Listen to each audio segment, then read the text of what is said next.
Before you put your vase together, you have to decide how you're going to arrange the slabs. Using the butt joint, you can either make a rectangular vase or a square vase if you use the follow the leader technique. Or if you're up for a challenge, you can do the miter joint. We're going to do the rectangle.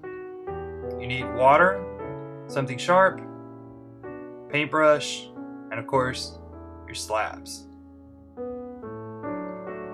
Careful, they're very fragile as they get leather hard. If you bend them, they can crack right in half. Ideally, you want your slabs leather hard. They should be stiff enough where they'll hold their own shape, but soft enough that you can put a dent in them with your fingernail.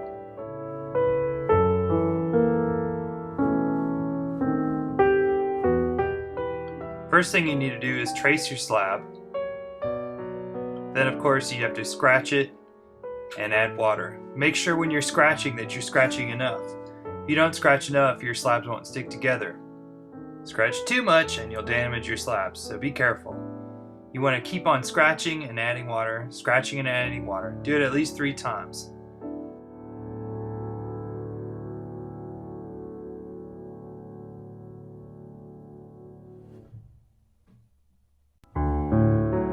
When you go to put your slabs together, make sure you do it while the pot's standing up. This will make sure that it sits flat on the base. If you scratched well enough, your pot will stay together and stand up. If you didn't, it'll fall right apart. So make sure you've scratched enough. When you push it together, there should be a little bit of slip that oozes out of the seam. If you see that, you know you did it right. Now go on to the next one.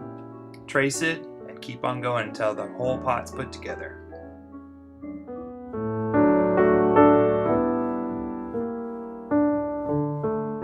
Use the handle end of your paintbrush to smooth the inside of the seam, but don't push too hard or you break the joint.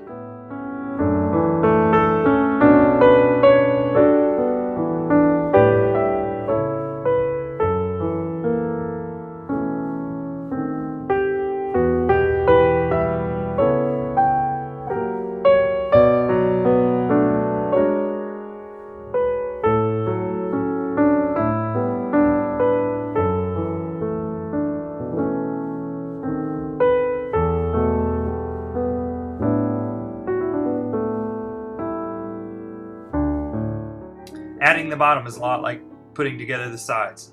First you trace it, scratch it, add water, scratch it, add water, scratch it, add water, and then put the two together. Pretty simple.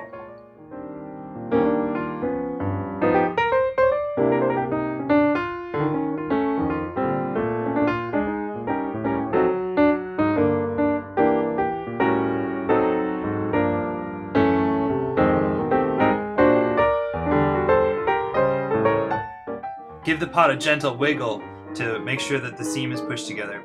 Be careful, don't push too hard or you can break it. Last thing to do is flip it over and just gently push it with your thumb. If it's too soft to turn over, just wait a little bit and then you can push it back on. Now that your pot's all put together, do one final check of the seams to make sure there's no gaps. If there's any gaps, fill them in with a little bit of clay.